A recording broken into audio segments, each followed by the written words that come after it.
Good afternoon, everybody. Welcome to The Rush on this September 9th, 2025, your afternoon edition for your drive home. So much to get into this episode. Some very bizarre stories we'll be talking about. Some updates on the NFL game that was broadcasted on YouTube. It had crushing numbers. The NFL just dominating YouTube when it comes to Taylor Swift, podcasting with Travis Kelce, and now the game that was streamed across the world. We'll share that. Quick update on Laura Owens, and then we'll talk about Blake Lively. A lot of questions as to who is the redacted person that signed an affidavit that might be accusing Justin Baldoni of verbal abuse. Without any receipts, mind you, but we'll share that. And then more on Ryan Reynolds. Does he have a beef with a fellow Canadian, Eugene Levy? Let me tell you something. Eugene Levy is beloved, star of Schitt's Creek, amongst many other projects. So I think I know whose side most folks will be on in that one. And then some more information on the Epstein book, as plenty of lawmakers on the conservative side are now saying they think the Donald Trump signature is faked. Also, there is a path to have the Epstein files released, even without all of the votes that they were hoping for. I'll share all of these stories and more. It starts right now on The Rush. And what a wild time to be alive. As mentioned earlier, we've got the YouTube now is saying that its live NFL game drew 17.3 million global viewers, 1.1 million outside the United States. This is fantastic. You ever watch a show that only airs in the US, like The Bachelor, right? You can't watch it in other countries, and it's like, why not? I understand they have advertisers that might only work in the US, and the global ads are different than domestic ads. I understand there's some logistics to it, but YouTube, Netflix, these sort of international companies, they solve that problem by just live streaming, right? So I think, as a YouTuber, as someone who has a podcast here on YouTube, I'm just here to remind people it's not too late to get into the YouTube game. YouTube is actually watched more than Netflix is. It's the most watched app on TVs. So obviously people watch things on their phone. Phones can be distracting, but YouTube absolutely crushing it out there. So good to see this. Good to know that we've got our equity here on the channel as we continue to grow. In other news, Bachelor casting agency hints at who the next lead is. This is pure speculation, folks, so there are no real spoilers here. But Taylor Frankie Paul apparently just followed Call Her Daddy, who is in the process of releasing, I guess tomorrow, who the next Bachelor's going to be. They say huge casting announcement coming soon. Also, you see that there was some love sent there from Mindy Casting, which does that mean that they have the information? We have no idea, but who is this person? If you're not familiar with Taylor Frankie Paul, she's the Mormon wife from the Mormon Wives show. So we'll have to see. I mean, she would bring in a huge audience. That's not exactly the Bachelor crowd. It would be a little bit different as the Mormon faith. Not exactly, although similar to some other faiths that are represented on the show. We'll know tomorrow. I think we'll know tomorrow who that is. Again, this is the assumption that The Bachelor will actually be skipped a season and they'll be just going with a Bachelorette. Here's a very morose story.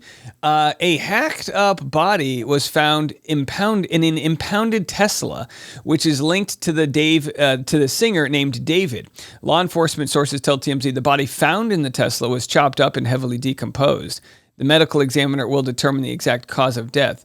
A Tesla registered to singer David, a popular singer with millions of streams, is under a police microscope after a body was found inside the vehicle at a Hollywood tow yard. So again, maybe someone stole his car. I have no idea, but I would think if you're trying to get rid of a body, leaving it in a car that would be tied back to you would be not a good look. That's my thought. So we're not accusing him of anything, but he is under the microscope nonetheless. And speaking of other crimes happening in Los Angeles, Raymond Cruz from Breaking Bad. These are the first photos being revealed after his hosing arrest. Breaking Bad star Raymond Cruz was, I guess, arrested for hosing down a neighbor. He played the villain character Tuco Salamanca in Breaking Bad, and he assaulted someone's daughter by spraying her with a garden hose while washing his car. Okay, does that count as assault? spraying somebody. First of all, he was washing his car. So I'm not saying you should be allowed to get somebody else wet, but I need to know a little bit more about this scenario. One source says Cruz ordered the girl to move out of the way, and when she ignored him, the actor allegedly turned her into a soggy mess. Police were called and took Cruz into custody before later releasing him. All right, so again, we'll have to see if there's any ring cam footage. Was she on her phone not paying attention and you gave her the old 1-2 squirtsy? I mean, how soaked did she get? You were trying to wash your car. And, was she in the way? How reckless was it? I need answers. This doesn't add up. I don't like it. Well, here we have our good friend Lauren posting this on Twitter. David Gingras letting everyone know he's still stalking Dave Neal's Discord is not a flex. Should have stayed off the blog. Apparently, and again, I don't know this because I don't even go on my own Discord, but apparently, David Gingras, in his blog that he made, we spoke about it yesterday morning, he's citing people that are commenting about him on my Discord, a private community. Again, I don't even know how to go on there. I don't have Discord. Apparently, you can get to it. It's free. I think a lot of people are in there. Lindy said, evidently, Dave lives in his head and he considers it a parasite. Too bad for Gingras, which is so bizarre because I'm giving him all of the outs to just move on with his life. But I guess we all have different itches we have to scratch. And I guess for David Gingras, he can't let go of the Justice for Clayton community. Maybe he enjoys it. You would have to think he kind of enjoys the sort of being the villain, against their, seeking justice. But again, it's absolutely wild. Everyone keeps unearthing these moments where he says, prove me that Laura did this and I'll do X, and then people prove him wrong. And then he just moves on to the next thing. And I think what people have realized is there's no amount of evidence that you can give to David Gingras for him to accept reality, which is that his client is a con artist, right? She commits medical fraud, she lies, she does all these different things. There's no amount of evidence. He lost on June 10th, 2024. He lost in his appeal. He's actually been, recommended for investigation by, I think, the judge, right? Judge Mata. But that was part of, or maybe she filed a bar complaint, whatever it is. He lost. And then the Supreme Court said, we're not going to pick up your case. We have other more pressing matters than your lying client. So it's like, at what point, it would be one thing if it was a he said, she said, and there was no evidence, and he stands by his client, and he thinks we're the bad people for not moving on. The guy continues to share, his, I guess continues to pick the scab, which is probably the darkest point of his life, which is the absolute loss after loss that he took in this case. Now, what's more likely, that David Gingras is in my Discord, or is it more likely that Laura is in my Discord and Laura's sending him things to keep him rage baiting against us? Either way, he's being used and manipulated by his client. And it's like, come on, at what cost? If you were David Gingras' wife and you're like, wait, you've been working for this lady for free all year long, arguing with, internet people, what the hell's the matter with you? You know what I mean? But again, not my relationship to worry about. All right, here's an interesting story I wanted to share with you guys. It's a panda story. Panda bears, and I'm bringing this story up very specifically because I want to use this story as an example as to why Sasquatch may still exist. I tell you what. We love a good tease. Why don't, before I share that story, and then I got the Ryan Reynolds stuff coming next. I promise you this. The Ryan Reynolds stuff is coming next. Let's first take a quick break and have a word from our sponsor, which is Upside. Upside is sponsoring us all week long. It is an absolute amazing free app that gets you cash rewards for purchases you're already making. You go to the gas station, you go to the convenience store, you go to restaurants. Well, all you have to do is put in your credit card, pay with the credit card, and then claim the rewards, upload the photo through the app. It's like literally you could do this at a red light. Don't do it while you're driving. And you get these cashback rewards. Look at this. Five Guys, burger and fries, fantastic food, is offering 39% cash back today in my neighborhood. Some audience members of mine called it like the Pokemon Go of cash rewards. These aren't loyalty points. 3 points equals 1 penny, but if you, no. It's money into your bank account. This is the most no-brainer thing ever. Use my code RUSHHOUR and get 25 cents per gallon cash back on your next fill up on a tank of gas. So as big as your tank of gas is, I think up to like 50 gallons or something, you'll get a quarter back on top of whatever other awards exist. I mean, look at this, 45 cents gallon cash back on regular at BP. And these are all just locations that are around me. Gas stations, restaurants, convenience. Oh, maybe you're like me and you drive an electric car. That's okay. 11% cash back inside the store at Circle K. Find out the different discounts that exist in your neighborhoods. Unbelievable stuff. Again, for 25% off cash back, to get 25 cents per gallon cash back next time you go out to the gas station, use my code RUSHHOUR. Upside has saved over $1 billion in cash rewards back to their clients. It's about $1 million a week. So don't sit on this. Again, thanks again to Upside. We'll be having them all week. Let's dive into this story. Panda bears have a wild history. How does it relate to Bigfoot? Have a listen. Up until the 1930s, there was an active debate. Is there such a thing as a panda bear? That's right. This is the last large mammal unknown to science. Up until the 1930s, up until the Roosevelts did this expedition, there was serious debate in the scientific community about whether pandas were real. People would say like, hey, there's this big white and black bear up in the mountains. And people would be like, bullshit. Right? Well, at that point, you have all of the bears that are known to science, and they have been known for a long time. So polar bears had been known for thousands of years. Yeah. They had been kept in early zoos. Black bears, grizzly bears were all known. Pandas were not. And it started in 1869 with a French missionary who was in China, and he asked the hunters there to just go find him interesting animals. And they brought him and bring me one. Yeah, bring me all the interesting animals you can find. I want to see them. Yeah, it's not bad. Every time the hunter sees an animal, he's got to be like, but is it interesting? So, I mean, I think this is pretty cool that it's only been of the recent several generations that they knew pandas exist. And you might say, well, Dave, we live in a globalized world where anybody can post a photo. Yeah, but Bigfoot, I mean, maybe there's only a couple dozen families left, I mean, I don't know. I'm just saying, Bigfoot might exist. So if there's any Bigfoot sightings, again, I really want to make this happen. If anyone has seen Bigfoot or has a family member that wants to call in who has seen Bigfoot, I would like to know what your thoughts are. I'm telling you, I think more people have had sightings than want to admit to it because you sound crazy. I don't think you're crazy. I want to hear your Sasquatch story. Okay, speaking of big men or from Canada. What? Here's my Sasquatch reference. Well, I tell you what, Eugene Levy does have Sasquatch eyebrows. He's got that Sasquatch DNA in those eyebrows. Ryan Reynolds scolded and cursed at Eugene Levy during heated exchange on TIFF red carpet, claims lip reader. TIFF is the Toronto International Film Festival. They were there for the new John Candy movie. And again, it's really hard to make out what's being said. I'll share with the lip reader. I'll tell you what, I'll share with you the entire interaction right now if you're listening on the audio. This is Ryan Reynolds and Eugene Levy. They are on the red carpet. It's impossible to hear what they're saying. I'm just going to play the 10-second clip and then we'll discuss.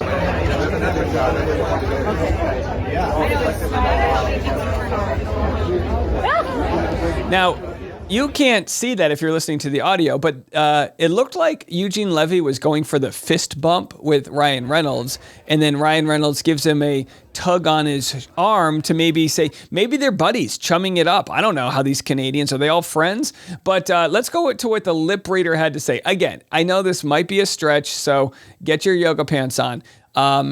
So this is what they said. Lip reader Nicola Hickling noted that at the start of the clip where Ryan Reynolds' jaw looks tight, he tells the Schitt's Creek alum, bullshit man. Language is what Levy says in return. Language, you don't need to speak so harsh, Levy, 78, allegedly replied, looking somewhat confused. Please don't ever tell me how I can talk to people, the father of four retorted. Eugene Levy looked uneasy as Reynolds, 48, said something to a woman nearby before telling Levy, I'm done here. We're done. Ryan was accused of being rude. So I don't know. I know it's a lot. It's a lot. So again, let's watch it one more time. And you guys tell me. I'll tell you what, it looks weird that Eugene Levy was trying to give the fist bump at the end and Ryan Reynolds kind of walked away. But then you could say, well, but then Ryan kind of grabbed him by the arm. Listen, Ryan Reynolds might be worth more money than Eugene Levy, but Eugene Levy, I mean, this dude, he was in that mermaid movie when Tom Hanks was somehow dating a mermaid. I mean, trust me, this was the glory days of comedy. Eugene Levy, I mean, he's Stifler, not Stifler. He's American Pie, right? He's the dad who coaches his son after his son banged an apple pie. I mean, if this isn't good God, I can't wait till August is old enough and I can say, son, here's American Pie. Enjoy. So Ryan Reynolds pointing to his chest. There's clearly something going on. And then I think the most interesting part is Ryan Reynolds gives him the dismissive hand wave, and meanwhile leaves Eugene Levy hanging there as he goes for the fist pump. And then Eugene Levy goes, well, okay, I guess you got it going on here. And then he kind of gives Ryan Reynolds to a reporter, and then he moves on. So, okay, either way, I don't know. You tell me. It doesn't look like they're best friends in the world, but who knows? Maybe. But now everything's under the microscope as far as Ryan Reynolds is concerned. That's the world they live in. Now, what's interesting, we covered yesterday this new, basically what Blake Lively is trying to do in California. I think it's called Rule 47.1. She's essentially trying to use this law to get Justin Baldoni to have to pay damages, treble damages, punitive damages. Basically, the law says Blake Lively is entitled to, or at least she believes and is interpreting it, that she's entitled to these rewards because Baldoni was retaliating against her. See, she filed an initial lawsuit, then he filed a defamation lawsuit. His claims are like, what are you talking about? Retaliating? I'm defending myself. That's all I'm doing here. It's almost like you just got your hands up, you're trying to defend yourself, and then people are saying, oh, your hands are raised, you're going to try to punch someone. And you're like, no, I'm just defending myself. That's all I'm doing. So either way, it might be an easy case for Blake. She might just win this. It's the first time this quote unquote Me Too law has ever really been challenged, I think. What's interesting though, as we talk ourselves through this, is Blake Lively has a supporter now that has their name redacted. That supporter is now claiming that Justin Baldoni was verbally abusive. Initial rumors or thoughts were that this could have been some random person at Sony, but now many people are thinking it's Liz Plank, the podcaster who has, and by the way, I've met Liz Plank. She won't remember me, but I actually met her at a party several weeks before COVID shutdowns happened. I found her to be nice. I don't know anything else about her. Of course, she's getting a considerable amount of hate from Baldoni supporters because they think she threw Baldoni under the bus. I mean, actually, publicly, she kind of did, right? She said, made a statement and ended their podcast man enough. And the question, though, is whether or not she's got some information that's going to help Blake Lively's case. I don't think information goes that far if it's just, I don't know, her anecdotally sharing her story. If Liz Plank doesn't have, I don't know, hard evidence of him being verbally abusive, I mean, people, I respond to people in chats and I get called abusive, It's a heavy accusation to make, and I'm not making light of it. I'm just saying, if you're going to make that accusation, what are the quotes? You worked with him. If this was Liz Plank, you worked with him for several years on a podcast. You spoke highly of him. So, what was it that was verbally abusive? I think at this point in the case, people are done with the accusations without any evidence that comes forward. I think that's where they stand. So yeah, pretty interesting stuff. I don't think this looks bad for Baldoni in his other case, the big case, but again, will Blake win on some technicality? And if so, what would the punitive damages be?